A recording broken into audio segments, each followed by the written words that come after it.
भारत के साथ चीन के रिश्ते जग जाहिर हैं। वहीं अब भारत के साथ साथ और देश भी चीन की चालबाजियों को समझने लगे हैं।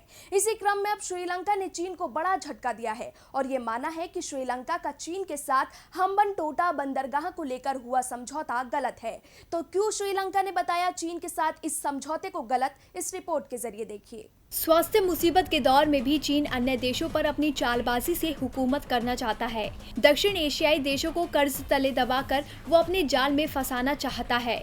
हालांकि भारत ने चीन के इन्हीं पैतरों को भांपते हुए चीन के खिलाफ एक के बाद एक ताबड़तोड़ फैसले लिए और उससे दूरी बना ली।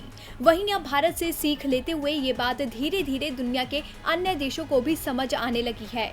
शायद यही वजह है कि श्रीलंका के विदेश सचिव जयनाथ कोलंबेस ने माना है कि चीन को हम्बनटोटा का बंदरगाह 99 साल की लीज पर देना एक गलती थी।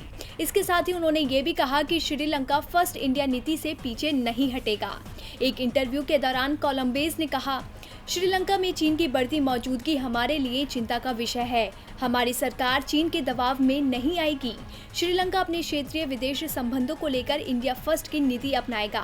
इसका मतलब ये हुआ कि श्रीलंका ऐसा कदम नहीं उठाएगा जो भारत के सुरक्षा हितों के खिलाफ हो। साथ ही आपको ये भी बता दें कि क्या है हम्बनटोटा पोर्ट को लेकर विवाद, जिसको लेकर श्रीलंका ने चीन के खिलाफ नाराजगी जाहिर की है। दरअसल श्रीलंका ने 2017 में 99 साल की लीज पर ये हम्बनटोटा पोर्ट चीन को सौंपा था। कोलंबेस की माने तो हम्बनटोटा पोर्ट की 85% हिस्सेदारी $1.12 अरब में चीनी मर्चेंट होल्डिंग कंपनी को लीज पर दी गई थी, लेकिन इसका इस्तेमाल सिर्फ कमर्शियल एक्टिविटीज के लिए ही किया जाता है, सैन्य उपयोग में नहीं। लेकिन थोड़े समय पहले ही भारत ने ये चिंता जाहिर की थी कि चीन यहाँ एक सैन्य अड्डा बना रहा है, जिसको लेकर अब श्रीलंका चिंतित है और वो इस लीज को तोड़कर हम्बनटोटा पोर्ट को वापस चाहता है। अब देखना होगा कि चीन श्रीलंका के साथ इस लीज को तोड़ता है या नहीं। डीबी लाइव की रिपोर्ट।